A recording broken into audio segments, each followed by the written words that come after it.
আসসালামু আলাইকুম। প্রিয় ভাই ও বোনেরা, ক্যাপিটাল ইনসাইট বিডি ও কল্লোল লার্নিং হাবের পক্ষ থেকে আপনাদেরকে স্বাগতম জানাচ্ছি।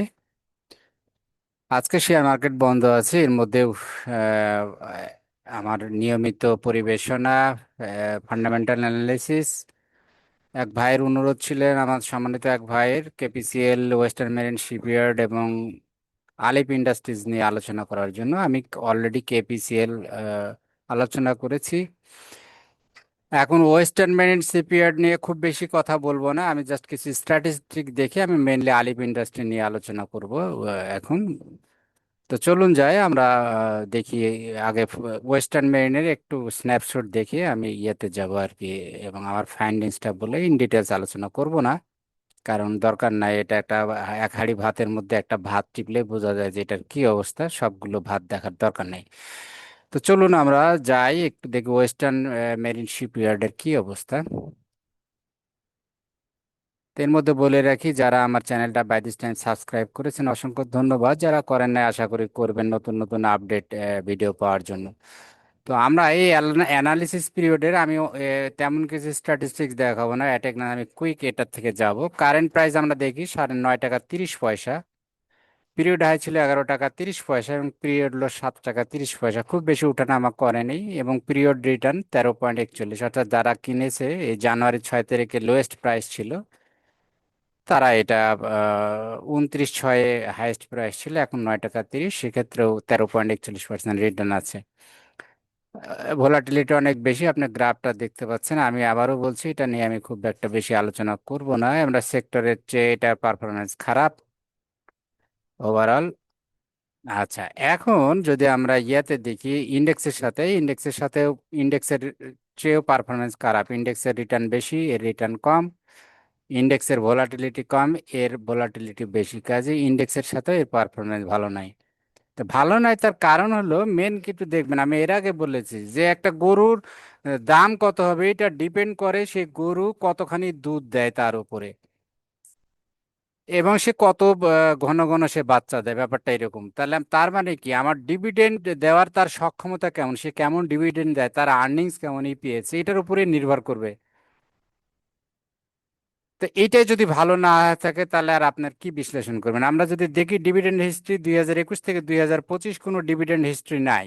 থাকবে কিভাবে? দেখেন, আপনি 21 সালে লস ছিল 4 পয়সা ইপিএস, 5 পয়সা ছিল 22 সালে লস, 6 পয়সা 23 সালে 6 পয়সা ইপিএস লস, 24 সালে 4 পয়সা শুধু প্রফিট করেছিল, আবার 25 সালে এসে 2 পয়সা লস। তার মানে কি দাঁড়ালো, যে আমরা যদি 5 বছরের স্ট্যাটিস্টিক্স দেখি তাহলে একবারই শুধু লাভের মুখ দেখেছে, সেটা 4 পয়সা ইপিএস 2024 সালে, এবং ডিভিডেন্ডের কোনো রেকর্ড নাই, নো ডিভিডেন্ড, কারণ তার তো প্রফিটই হয় না, সে কোথা থেকে ডিভিডেন্ড দিবে।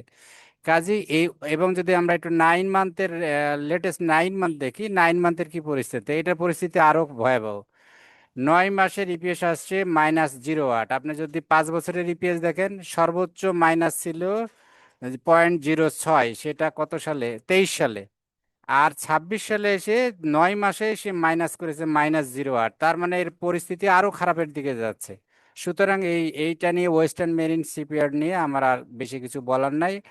যদি আপনার যে ভাই আমাকে অনুরোধ করেছিলেন, আমি বলবো যে যদি আপনার এইটার স্টক থেকে থাকে, এটার নতুন করে কেনার তো উচিতই না, আর যদি থেকে থাকে সেক্ষেত্রে যদি খুব অল্প স্বল্প লস হয় তাহলে বেড়ে অন্য জায়গায় ইনভেস্ট করা ভালো। আর যদি দেখেন যে অনেক লস হচ্ছে, শেয়ার আছে থাক সংখ্যায়। তো অনেক সময় দেখবেন যে যেই কোম্পানি বন্ধ হয়ে যাচ্ছে তারও মার্কেটে তারও দাম বাড়ে, ঢাকা স্টক এক্সচেঞ্জে। এটা অসম্ভব কিছু না, জেড ক্যাটাগরি 5 বছর ডিভিডেন্ড দেয় না, লসের পর লস। আপনি যদি দেখেন মেঘনা কনডেন্স মিল্ক কয়দিন ধরে ভালো টার্ন ওভার, এবং টপ গেনারের লিস্ট যদি আপনি দেখেন, তার মধ্যে এটা আছে। তো কাজেই অথচ আপনি তার ফাইন্যান্সিয়াল যদি দেখেন, ফাইন্যান্সিয়াল স্টেটমেন্টে দেখবেন যে লস লস, এবং ইভেন তার যে লেটেস্ট ইন্টেরিয়াম সেখানেও লসের পরিমাণ অনেক বেশি, তারপর এটার দাম বাড়ছে কোনো কারণ ছাড়াই। তো এরকম যদি সুযোগ পান, বিক্রি করে বের হয়ে যেতে হবে, এইটুকুই কথা। তো এবার আমি আপনাদেরকে এখান থেকে বের হয়ে আমি যাচ্ছি আলিপ ইন্ডাস্ট্রিজে। এটা মেরিন শিপইয়ার্ড এ পর্যন্ত শেষ। এবার আমি একটু যাচ্ছি, আহ, এক সেকেন্ড, আমি যাব এইটাতে। হ্যাঁ, এখন একটু আমরা আলিপ ইন্ডাস্ট্রিটা দেখি। তো আলিপ ইন্ডাস্ট্রি একই এক এক এক 26 থেকে এই 25/8 পর্যন্ত আমরা ডাটা নিয়েছি, আজকে তো 26 তারিখ বন্ধ। তো এইটার একটু শেয়ার মার্কেটের পারফরমেন্সটা যদি দেখি আমরা, এইটার বর্তমান দাম 34 টাকা 40 পয়সা। হাইয়েস্ট ছিল জানুয়ারিতে 1/1/26। আমি যেহেতু 1 তারিখ থেকে নিয়েছি, হয়তো ডিসেম্বরে আরো বেশি ছিল, কিন্তু আমি তো 1/1 থেকে আলোচনা করছি, 1/1/26 থেকে আপ টু ডেট। তাহলে 41 টাকা 40 পয়সা হাইয়েস্ট ছিল জানুয়ারির 1 তারিখে, এবং 26 টাকা 20 পয়সা ছিল ফেব্রুয়ারির 2 তারিখে। তো যারা জানুয়ারিতে কিনেছেন এবং এই পর্যন্ত ধরে রাখছেন, তারা অবশ্যই লসে আছেন, সেটা 16.30% মাইনাসে। এটা হলো শেয়ার মার্কেটের পারফরমেন্স বলছি। এবং যদি মার্কেট ক্যাপিটালাইজেশন দেখি, 174.48 মিলিয়ন, তার মানে 167 কোটি। Average volume 2,91,249। অ্যানুয়ালাইজ ভোলাটিলিটি অনেক বেশি, 43%। আপনি যদি গ্রাফ দেখেন, তো এইখানে মুভিং অ্যাভারেজ 20 ডেজ 50 ডেজ, এটা জানুয়ারি থেকে পড়ে গেছিল, পড়ে যে ফেব্রুয়ারি থেকে আবার গ্রাজুয়ালি উঠে আবার আমরা দেখছি এইটা মে মাসের দিকে নেমে আবার উঠে যাচ্ছে। তো এটা কিউমুলেটিভ রিটার্ন, যেহেতু আমরা দেখেছি যে মাইনাস, কারণ জানুয়ারি থেকে পরবর্তীতে দাম কমে গেছে, কাজেই এটা কিউমুলেটিভ রিটার্ন মাইনাস, এটা বলার কিছু নাই। এবং ট্রেড ভলিউম, এটা কোন মাসের দিকে বেশি ছিল? এইটা এপ্রিল মাসের দিকে বেশি ছিল, এখন অত বেশি নাই, এখন সামান্য সামান্য হচ্ছে লেনদেন। আচ্ছা, এগুলো বেশি কিছু পড়ার নাই। আমরা যদি দেখি স্টক এর পারফরমেন্স, এটা ডিক্লাইন করছে এর দাম, এবং কোম্পানির রিটার্ন আমরা দেখলাম নেগেটিভ, এবং সেক্টর রিটার্ন অর্থাৎ, অথচ টেক্সটাইলে কিন্তু এবার টেক্সটাইল এবং যদি আপনি দেখেন যে ইন্স্যুরেন্স, এগুলোর কিন্তু এবার সেক্টরাল পারফরমেন্স অনেক হাই। এখন বিজনেসে হাই না হোক, আমরা স্টক এক্সচেঞ্জের পারফরমেন্সের কথা বলছি। এখন তারা কোন সেক্টর কেমন ইপিএস জেনারেট করছে, প্রফিট জেনারেট করছে, সেটার ভিত্তিতে না, আমরা বলছি যে প্রাইস ডিসকভারি, অর্থাৎ ঢাকা স্টক এক্সচেঞ্জে যে প্রাইসে বিক্রি হচ্ছে, তাতে দেখা যাচ্ছে যে জানুয়ারি থেকে দুইটা সেক্টর বেশি বেড়েছে, সেটা হলো টেক্সটাইল আর ইন্স্যুরেন্স। তো রিলেটিভ স্ট্রেংথ যদি এটা আন্ডার পারফর্ম করছে, এটা বলার অপেক্ষা রাখে না। আমরা দেখতেছি যে এটা সেক্টর এভারেজ উপর দিকে আর কোম্পানির এভারেজ নিচের দিকে। ইন্ডেক্সের সাথে তো অলরেডি আলাপ করছি আমরা, স্টকের রিটার্ন মাইনাস, ইন্ডেক্সের রিটার্ন 14% প্লাস, এবং ভোলাটিলিটি এটা 43%, এর 16%। গ্রাফ যদি দেখি, এটা ভোলাটিলিটি অনেক হাই। বাট এখানে একটা ফ্যান্টাস্টিক বিষয় আছে, এর ডিভিডেন্ড স্ট্রিক কিন্তু 20 থেকে 24 পর্যন্ত ভালো। আপনি যদি দেখেন, 20-এ জিতেছে 5%, ক্যাশ ডিভিডেন্ড তারপরে দিছে 10%, 21-এ এরপরে 22-এ দিছে হচ্ছে 12%, 23-এ 17%, 24-এ 10-10, অর্থাৎ 10 স্টক 10 হচ্ছে ক্যাশ ডিভিডেন্ড। এবং ইপে যদি আমরা দেখি, এটা 1 টাকা 45 পয়সা 21 সালে, 22-এ 1 টাকা 55, 23-এ 1 টাকা 80, 24-এ 2 টাকা 36। তাহলে আমরা এখানে ডাটা আছে কিন্তু 20 থেকে 24, 25 সালের কিন্তু ডাটা নাই। এটাই হচ্ছে অ্যালার্মিং পার্ট, আমি এটা নিয়ে আলোচনা করব। তো আমরা 24 পর্যন্ত যদি দেখি, তো এর পারফরমেন্স কিন্তু একদম খারাপ বলা যাবে না। ডিভিডেন্ড ভালো দিয়েছে, ধরেন 10, এই 20 সালের পর থেকে 10, 12, 17, তারপরে 10, এবং 10 তো ধরলাম না, 20। এবার 9 মান্থ, তাহলে 9 মান্থ কিন্তু এখানে ডাটা আছে মে মাস পর্যন্ত, 2025 সালের মার্চ পর্যন্ত, কিন্তু আমাদের ডাটা হওয়ার কথা এই 26-এর মার্চ পর্যন্ত। তার মানে এই 1 বছরের ডাটা গ্যাপ আছে। গ্যাপ মানে কি, এটার এজিএম আর হয়নি লাস্ট, এরপরে তো কেন এজিএম হয়নি, এই বিষয়গুলো নিয়ে আসলে আলোচনার বিষয় আছে। তো আপাতত আমরা জেনে রাখি যে এইটার যে ইন্টেরিয়াম, এটা দেখেও লাভ নাই, কারণ এটা তো হচ্ছে 24 সালের ডাটা, আমার তো 25 সালের 25 সালের ডাটা, এটা 26 সালের ডাটা আপ টু ডেট নাই, অর্থাৎ এজিএম হয়নি। এর পরে কোম্পানিতে কি ঘটেছে, আদৌ কোম্পানি চলছে না বন্ধ হয়ে গেছে, আমরা কিন্তু কেউ জানি না, কারণ এরপরে কোনো তথ্য এখানে নাই। আচ্ছা, এবার আমি যদি শেয়ার হোল্ডিং দেখি, তো এটা দেখতেছি আমরা 30% শেয়ার আছে যারা যারা এটা হলো ন্যূনতম আমরা বলতে পারি। দেখবেন যে যেগুলোর ইয়ার কাছে ন্যূনতম শেয়ার 30% এটা রাখে। তার মানে কি, 70% শেয়ার এরা বিক্রি করে বিভিন্ন সময়ে বিক্রি করে 70 বলবো না, কিছু তো আগে পাবলিকের কাছে আইপিওর মাধ্যমে আসছে, কিন্তু কিছু শেয়ার তারা তাদের কাছে ছিল, আরো আরো হোল্ডিং ছিল যেগুলো তারা বিক্রি করে ক্যাশ করে নিয়েছে। তাহলে এখন আমরা যদি দেখি ইনস্টিটিউশন, 57% কমেছিল 30শে জুন, তারপরে আবার জুলাই যে একটু বেড়েছে, 36.85% বেড়েছে, অর্থাৎ 13.74% আছে, যেটা আগে ছিল 23.87%। তাহলে আমরা এখন বলবো 13.74, তার মানে ইনস্টিটিউশন কমছে, স্পন্সরও সামান্য একটু কমছে, আর পাবলিক বাড়ছে। তাহলে আমরা যদি একটু প্রাইস গ্রাফটা দেখি, এটা হচ্ছে 26 সালের গ্রাফ, পার্শিয়াল গ্রাফ, যেহেতু বছর শেষ হয়নি আগস্ট পর্যন্ত। এর মিনিমাম মান্থ ছিল ফেব্রুয়ারিতে এবং ম্যাক্সিমাম হচ্ছে জুলাই। আচ্ছা, এরপরে 25 সালের আমরা যদি দেখি, 25 সালের ম্যাক্সিমাম ছিল 92 টাকা 14 পয়সা, আর মিনিমাম ছিল 42 টাকা 75 পয়সা, অনেক ডিফারেন্স। এরপরে আমরা যদি 24 সাল দেখি, এর ম্যাক্সিমাম ছিল 130 টাকা, 24 সালে আরো হাই, তারপরে এর মিনিমাম ছিল 76 টাকা 87 পয়সা। তো আমি তার 24 আগের রেকর্ডগুলো, অর্থাৎ এই মালিকানা পরিবর্তনের রেকর্ডগুলো আমার কাছে নাই। তো আমার ধারণা এই 24 সালের দিকে তারা দেখবেন যে এই যে হাইয়েস্ট প্রাইস উঠেছিল কোন সালে, 24 সালে, দেখবেন যে এই 24 সালের দিকে, যদি আপনাদের কাছে কারো কাছে ডাটা থাকে পুরনো, আমার কাছে নাই আসলে, আমার ডাটা বেজ এগুলো আমি রাখি নাই, এই মালিকানা পরিবর্তন, কিন্তু এখন দেখতেছি যে এটা পুরাতন ডাটা একটু রাখা লাগবে আর কি পরবর্তী তুলনার জন্য। তো যাই হোক, তো আমার ধারণায় যে সর্বোচ্চ দাম উঠেছিল 130 টাকায়, এর মধ্যে দেখবেন যে ওরা সেল করেছে কিছু শেয়ার করে, এই মালিক যারা ডাইরেক্টররা তারা টাকা তুলে নিয়েছে, এটা আমার ধারণা। কিন্তু কেন এই সময় বেশি উঠেছিল, এরও পিছনে কারণ আছে, আমি সে কারণটাই বলবো। তাহলে রিস্ক ভোলাটিলিটি অলরেডি আমরা আলাপ করেছি, যে ভ্যার 3.66, অর্থাৎ মার্কেট খারাপ গেলে 3.66% একদিনে লস করার সম্ভাবনা, আর যদি বেশি খারাপ যায় তাহলে 6.21%, এবং শার্প রেশিও মাইনাস, যেহেতু রিটার্ন জেনারেট করতে পারেনি। তো এইটার আমরা যদি দেখি, এটা আলিপুর নাম টেক্সটাইল গ্রুপের, এটা জেড ক্যাটাগরি শেয়ার। কেন জেড? কারণ 25-এর, এখন তো 26 সাল, আমরা দেখলাম যে অ্যাকাউন্টস আপ টু ডেট নাই। তার মানে কি, ওই 24 সালের, 25 সালের যে 30শে জুন তাদের বছর শেষ হওয়ার কথা, সেটার কোনো ডিভিডেন্ড দেয় নাই, বা আগের ডিভিডেন্ডও ডিসবার্সমেন্ট করে নাই। আমি যেটুকু দেখেছি নিউজে, আমি দেখাবো আপনাদেরকে, যে কারণে তাহলে লাস্ট ইয়ার এন্ড গেছে 2024, তাহলে 25-এর ইয়ার এন্ড 26, 25টা গ্যাপ, এটা হলো বড় দুর্বলতা এটা। এবং কেন গ্যাপ এবং কি, আমরা একটু ইয়াতে যাচ্ছি এখন আপনাদের, আপাতত এখান থেকে এই ইয়া শেষ, আমি একটু নিউজটা দেখে আসি ঢাকা স্টক এক্সচেঞ্জের। সেটা কোথায় পাবেন? আমার এই ক্যাপিটাল ইনসাইট বিডি, আপনার এই যে এইখানে আছে মেন মেনুতে, আপনার ঢাকা স্টক এক্সচেঞ্জ এখানে ক্লিক করবেন, দিয়ে নিচের দিকে যাবেন,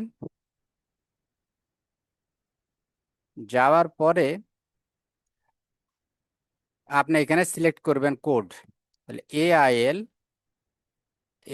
দিলাম, দিয়ে আমি জাস্ট গোতে ক্লিক করলাম। তো এখানে প্রসেস হচ্ছে, যে এখন চলে আসছে ডাটা। এইখানে পুরনো পুরনো ইতিহাস, এগুলো আমরা একটু নিচের নিউজটা দেখি, টপ নিউজের মধ্যে কি কি ছিল আমার, অর্থাৎ আমার এই ইন্টেলিজেন্স সফটওয়্যার, এটা কিন্তু সেই নিউজগুলোকে ক্যাটাগরি করে আপনাকে ইজি করে দেবে, যাতে করে আপনি চট করে দেখতে পান। তাহলে 29/10/24 ডিভিডেন্ড ডিক্লেয়ার করছিল, 29/10/24 তারা এই যে ডিভিডেন্ড ডিক্লেয়ার করছিল, এই সংক্রান্ত ঘোষণা এখানে আছে, ইপিএস কত ছিল না ছিল। হ্যাঁ, তারা ডিভিডেন্ড দিয়েছিল 10% ক্যাশ, 24 সালের। আচ্ছা, তাহলে 24 সালের পরে আর কোনো ডিভিডেন্ড দেয়নি, আমরা এখানে দেখলাম। এবার ক্রেডিট রেটিং রেজাল্টে, এটাও ছিল 12/8/25-এর, তাও অনেক দিন আগের ঘটনা। সেইটাতে তাদের রেটিং বলছে এ মাইনাস, একবারে খারাপ বলা যাবে না, ST2, কিন্তু ট্রিপল এ না। আর এই যে Q3 T3 কিছু আছে, কিছু ক্যাটাগরি চেঞ্জ আছে, যে এ ক্যাটাগরি হয়েছিল জেড থেকে, তার মধ্যে একবার জেড হয়েছিল, তারপরে আবার এ হয়েছে, এটা 2/12/2025-এ ঘটনা। এরপরে আমরা যদি আবার নেগেটিভ নিউজের মধ্যে দেখি, নেগেটিভ নিউজের মধ্যে 4/1/26-এ, the company has been placed in Z category from existing A category with effect from January 4, 2026। 2026-এর জানুয়ারিতে এসে কি করলো, জেড ক্যাটাগরি করে দিল কিসের জন্য? যে এটা অ্যানুয়াল এজিএম করতে পারে নাই, এজিএম করতে পারে নাই, এজিএম পেন্ডিং আছে, যে কারণে জেড ক্যাটাগরি ট্রান্সফার হলো। তার মানে আমরা কি দেখলাম যে 25-এর পরে থেকে 24-এর পরে থেকে তার আসলে কি করছে এই কোম্পানির তেমন কোনো আপডেট এখানে দেখে ঢাকা স্টক এক্সচেঞ্জের ওয়েবসাইট দেখে পাওয়ার কোনো বুদ্ধি নেই। তারপরেও আমি একটু ঢাকা স্টক এক্সচেঞ্জের ওয়েবসাইটে যাচ্ছি আপনাকে একটা জিনিস দেখানোর জন্য। তারপরে আমি তাদের তাদের কোম্পানির ওয়েবসাইটে দেখে আমি ইয়ে করব। তো এখন আমি একটু যাচ্ছি ঢাকা স্টক এক্সচেঞ্জের ওয়েবসাইটে, আপনারা আমার সাথে থাকেন, আমি একটু দেখাচ্ছি। এটা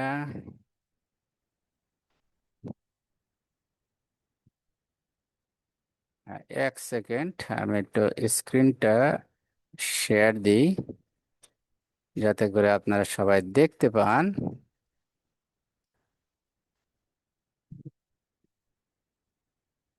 হ্যাঁ, এই যে ঢাকা স্টক এক্সচেঞ্জের আপনার ওয়েবসাইট দেখতে পাচ্ছেন। তো আমরা এখন একটু আলিপের ওখানে যাই আগে। AIL, সরি এটা নিচের দিকে অনেক উপরের দিকে। AIL, AIL, হ্যাঁ, AIL। এইখানে যে আমরা কিন্তু সেম তথ্যগুলো এখানে আছে। আমি যেটা আপনি আমার ওখানে দেখলেন যে তাদের ডিভিডেন্ডের ইতিহাস, 24 সালে 10% দিছে, বোনাস দিছে 10%, 23 সালে 17% দিয়েছে, এগুলো তো আপনাকে আমি দেখালাম সেম ডাটাই। এইখানে বেশি কিছু দেখাবো না আমি। এখানে দেখেন ওদের একটা ওয়েবসাইটের অ্যাড্রেস দেওয়া আছে এইখানে। এইখানে ক্লিক করলে তাদের কিন্তু ওয়েবসাইটে আসে না। এই যে সার্ভার নট ফাউন্ড, অর্থাৎ তাদের ওয়েবসাইট এটা ওখানে ঢাকা স্টক এক্সচেঞ্জের যেটা দেওয়া আছে সেটা অ্যাকচুয়ালি কাজ করছে না। আচ্ছা, এখন আমি এটা বের করেছি ওদের, এবার এইটা আমি দেখাচ্ছি আপনাদের। আহ, এইবার স্ক্রিনটা আমি এইটা অফ করে আমি দেখাই। হ্যাঁ, আলিফ গ্রুপ। তা আলিফ গ্রুপের এইখানে তাদের যে মেন গ্রুপের ওয়েবসাইট, এইখানে কিন্তু শুধু এই যে এই জায়গায় ডান পাশে যে আমি ইয়ে করছি, এখানে আলিফ ইন্ডাস্ট্রিজ ইনফরমেশন ডকুমেন্ট আছে, এখানে ক্লিক করলে এইখানে শুধু কিছু তথ্য আসে যেটা নিয়ে আসলে তেমন কিছু নাই। এগুলো পুরনো ইতিহাস, এগুলো পুরনো ইতিহাস, এটার তেমন কিছু নাই। তো এইখানে যেটা দেখে বুঝেছি আমি যে এই কোম্পানি আগে সজীব নামে ছিল, পরবর্তীতে আলিফ নামে হয়েছে, এবং এরা এই 24-25-এর দিকে যখন ওই যে শেয়ারের দাম বাড়ছিল অনেক বেশি, সেই সময়ে তারা একটা ওই যে সেই রূপালী ব্যাংক, আপনাদের যারা পুরনো লোক তাদের মনে আছে, রূপালী ব্যাংক সৌদি যুবরাজ কিনছে বলে সুপার রূপালী ব্যাংকের শেয়ার অনেক বেড়ে গেছিল দাম। পরে যা দেখা গেলো যেগুলো ভুয়া, কোনো ডিল টিল কিছু নাই, মাঝখান থেকে এগুলো গুজব তুলে দিয়ে বহু লোক বহু ফায়দা করে নিছে আর কি। তো এই শেয়ার মার্কেটে এরকম গুজব ছড়ানোর এটা কিন্তু আসল জায়গা। ওই মানুষ আমরা ওই চিলের পিছে দৌড়ায় কানটা না দেখে, যে কান আছে কি কান নাই, ব্যাপারটা এরকম। তো এটারও এরকম একটা ঘটনা, তারা ওই আমেরিকার একটা কোম্পানি এইটা আলিফ ইন্ডাস্ট্রিজ টেক ওভার করছে, এরকম একটা সিদ্ধান্ত ওদের ইয়ার মধ্যে, বোর্ডে ইয়ার মধ্যে আমি পড়ে দেখেছি। যে যে কারণে তারা ডিভিডেন্ড দেয় নাই বা এই জাতীয় ঘটনাগুলো এখানে লেখা আছে। কিন্তু মেন যেটা আমি আপনাকে বোঝাতে চাচ্ছি এখানে, যে তাদের এই গ্রুপ যদি আপনি দেখেন, কনসার্ন এরিয়া যদি দেখেন, ইনাদের কিন্তু এই যে বহুত প্রতিষ্ঠান, আপনার প্রতিষ্ঠানের শেষ নাই এদের গ্রুপে। আলিফ ম্যানুফ্যাকচারিং কোম্পানি, আলিফ ইউনিটেক্স, আলিফ ইন্ডাস্ট্রিজ, এলকে নিটওয়্যার, স্বাধীন ডাইং, সন্ধানী নিটিং অ্যান্ড টেক্সটাইল, গার্মেন্টের মধ্যে আলিফ গার্মেন্ট, আলিফ টেক্সটাইল, আলিফ আউটওয়্যার, হেক্সা গার্মেন্ট, আলিফ ডিজাইন, এই যে সো মেনি। ফাইন্যান্সিয়াল সার্ভিসও আছে, বেঙ্গল ইনভেস্টমেন্ট লিমিটেড, আলিফ অ্যাসেট ম্যানেজমেন্ট, আলিফ ইকুইটিজ, রিয়েল এস্টেট, বিরাট বড় গ্রুপ কিন্তু। তো এই গ্রুপের মানে যদি আপনি ব্যাপারটা অনেক সময় এরকম হয়, আমি বলছি না যে গ্রুপটা খারাপ বা তাদের পারফরমেন্স ওভারঅল, আমার এটা বলারও রাইট নাই বা আমি বলতেও চাই না। কিন্তু অনেক সময় দেখবেন যে এক এক বাচ্চা যদি 10 জায়গায়, আমরা যখন ফিনান্সে পড়ছি ভেলোসিটি অফ মানি, একটা টাকা যদি 10 জনের কাছে হাত বদল হয় তাহলে ওই 10 টাকার কাজ করে। একটা টাকা যদি আমি বাক্সের মধ্যে ভরে রাখি, এটার কোনো ইউটিলিটি নাই, ওটা ইকোনমিতে তার কোনো অবদান নাই। কিন্তু ওই ওই একটা টাকা যদি 10 জনের কাছে ঘুরে, আমি একজনের কাছ থেকে জিনিস কিনলাম, সে আবার আরেকজনের কাছ থেকে কিনলো, খরচ করলে এবার 10 জায়গায় 10 বার হাত ঘুরলে সে 10 টাকা কাজ করে ইকোনমিতে, যেটাকে বলে ভ্যালুসিটি অফ মানি। এটা যত বেশি এই বার এটা গড়ে, তত ইকোনমিতে এটা প্রভাব রাখে আর কি, দেশের ইকোনমিতে। তো এই একইভাবে এই একই স্টাইলে দেখবেন যে অনেকে কোম্পানি করে কি, অনেক কোম্পানি এ ওর শেয়ার কিনছে, এর শেয়ার ও কিনছে, আপনার ধুলাই অন্ধকার দিয়ে আপনার হলে বোঝাই মুশকিল যে কার কোন টাকা কোথায় যাচ্ছে, কি হচ্ছে না হচ্ছে। এটা অনেক ডিপ, অনেক কিছু নিয়ে আলোচনা করে গিয়ে আপনি একটা রুটে যেতে পারবেন, অনেক বেশি কোম্পানি হলে ইন্ট্রা কোম্পানি ট্রানজাকশন থাকে এটা। তো এইখানে আমার যেটা কনসার্ন, সেটা আমি এই ইনাদের ওয়েবসাইটে, আপনি যদি টেক্সটাইল দেন, এই এই কটা আছে, গার্মেন্টস দেন, এগুলো সব দেখাচ্ছে যে কোন কোন ইয়ে আছে, কিন্তু কোথাও কোনো ইয়ে নাই, ফাইনান্সিয়াল কোনো ডাটা নাই। আপনি এমনি কিছু হাইলাইট দেওয়া আছে নিচের দিকে, এই যে কোন গ্রুপে কি করছে না করছে, কিন্তু স্পেসিফিক ইয়া বলতে, অডিটের রিপোর্ট বলতে যেটা বোঝায়, আমি ওনাদের ওয়েবসাইটে কোথাও পাইনি। যে কারণে আমি সরি টু সে, আমি এটার ইনডেপথ অ্যানালিসিস করতে পারছি না। যদি আপনাদের কারো বা আমার দেখার ভুল হতে পারে, আমি এটা নিয়ে আসলে ঘাঁটি না এনাদের ওয়েবসাইটে অত বেশি। যতটুকু আমি এনাদের মেনুগুলো আছে আমি খুঁজে দেখেছি, আমি কোথাও ওনাদের অডিটেড রিপোর্ট আমি পাইনি। যদি কেউ পেয়ে থাকেন কোনো ভাই, এটা দিলে আমি পরবর্তীতে ওইটার অ্যানালিসিস করে আমি বলবো যে ওই ওই ওনাদের ব্যালেন্স শিট বা ইনকাম স্টেটমেন্টের মধ্যে উইক পয়েন্ট বা স্ট্রং পয়েন্টগুলো কি কি আছে। তো আমি আর এটা নিয়ে আলোচনা করতে চাই না। আপনি বুঝতে পেরেছেন যে আসলে এই কোম্পানির এখন মোদ্দা কথা হলো, 24 পর্যন্ত ডিভিডেন্ড টিভিডেন্ড ভালো দিয়েছে, আয় ভালো দেখেছে, কিন্তু এর সপক্ষে আমরা যে 24 পর্যন্তও আমি কিন্তু কোনো ফাইনান্সিয়াল স্টেটমেন্ট পাইনি, যেটা নিয়ে আমি অ্যানালিসিস করে কিছু বলবো। ওনাদের অনেক কোম্পানি, কাজী কোনটার, যেমন একটু আগে আমরা একটু আজকে আলোচনা করেছি আমি ডরেন পাওয়ার, যেটার মধ্যে মূল কোম্পানি যেটা প্যারেন্ট কোম্পানি ডরেন, সেটা লসে আছে, কিন্তু তার যে 3টা সাবসিডিয়ারি আছে তারা লাভে আছে, ওই লাভ দিয়ে ওভারঅল গ্রুপ প্রফিট এবং ইপিএসও বাড়ছে। তো এটা ডেঞ্জারাস কিন্তু। তো এইরকম ঘটনা যদি থাকে যে এই আলিফ ইন্ডাস্ট্রিজ তার অন্য ইনকাম থেকে এটা প্রফিট হচ্ছে, এটা কিন্তু আসলে আমার বোঝার এখানে বোঝার কোনো উপায় নাই, আমি পাইনি এরকম কিছু। এবং এখানে একটা অ্যালার্মিং যেটা, যে ওই বিদেশের একটা প্রতিষ্ঠান সেটা টেক ওভার করবে, সেই বিদেশি প্রতিষ্ঠান আমেরিকার একটা প্রতিষ্ঠান, এটা আদৌ অনেক সময় হয় কি, নিজেরাই নিজেরা কিনে আর কি, নিজের বন্ধু বান্ধব হয়তো আমেরিকায় বসে আছে, তাদেরকে দিয়ে এরকম একটা প্রস্তাব পাঠিয়ে, আমি এটাকে একটা শেয়ার মার্কেটে এটা দিয়ে নামে বেনামে আমি কিছু শেয়ার রাখছি, সেই শেয়ারগুলো যখন দাম বাড়লো, সেই শেয়ারগুলো বিক্রি করে আমি ক্যাশ করে নিলাম, মানে আমার ডিরেক্টরের বাইরে। কারণ ডিরেক্টরের শেয়ার আমার বেচতে গেলে তো আমার সিকিউরিটি এক্সচেঞ্জ কমিশনের পারমিশন লাগবে বা আমার ডিএসসি পারমিশন লাগবে। সেটা না করে আমি করলাম কি, যখন মার্কেট কম থাকে, জানে তো প্রফিট কম হয়েছে বা বিভিন্ন নেগেটিভ ডিক্লারেশন করে মার্কেট ফল হয়ে গেল, তখন তাকে অনেকে বেনামে শেয়ার কিনে রেখে দেয় দিয়ে, এরকম কিছু ঘটনা মেকানিজম করে অনেক সময় আর্টিফিশিয়াল। আমি বলছি না যে এই কোম্পানি করেছে এটা, কিন্তু এটা শেয়ার মার্কেটের ওভারঅল আমি প্যাটার্ন বলতেছি, যে অনেকে অনেকভাবেই ম্যানিপুলেট করে তারা শেয়ার মার্কেট থেকে টাকা তুলে নেয়। কারণ কোম্পানি অনেকে আছে যে কোম্পানি করে ব্যবসা করে ডিভিডেন্ড নিয়ে যে লাভবান হবে, তার চেয়ে ডিরেক্টর বা যারা শেয়ার প্রাথমিক অবস্থায় কোম্পানির থেকে নেয় 10 টাকা দিয়ে ফেস ভ্যালুতে, তারা পরবর্তীতে এই শেয়ারটা বেশি দামে বিক্রি করে ক্যাশ করে নেয়। তো এটা বিভিন্ন মেকানিজম থাকে। তো আশা করি আপনারা বুঝতে পেরেছেন ভাই, যে ভাই আমার কাছে রিকোয়েস্ট করেছেন উনি 3টা স্টকের উপরে, ওয়েস্টার্ন মেরিন, কেপিসিএল এবং আলিফ, আমি আশা করি ওনার অনুরোধটা রাখতে পেরেছি। কতটুকু স্যাটিসফাই করছে পেরেছি তা বলতে পারবো না, তবে আমার অবজারভেশনটা তুলে ধরেছি। তো থ্যাংক ইউ ভেরি মাচ। এরপরে আরেক ভাই সামিট পাওয়ার নিয়ে আলোচনা করতে বলেছে, কিন্তু আমি এর আগে বলেছি যে পাওয়ার সেক্টর নিয়ে আমি আর এই মুহূর্তে আলোচনা করতে চাচ্ছি না। কারণ ওভারঅল এই সেক্টরের ভবিষ্যৎ, আহ, আমি বলবো যে আমার কাছে ব্যক্তিগত ধারণা যে এটার ফিউচার খুব একটা সামনে ভালো নাই।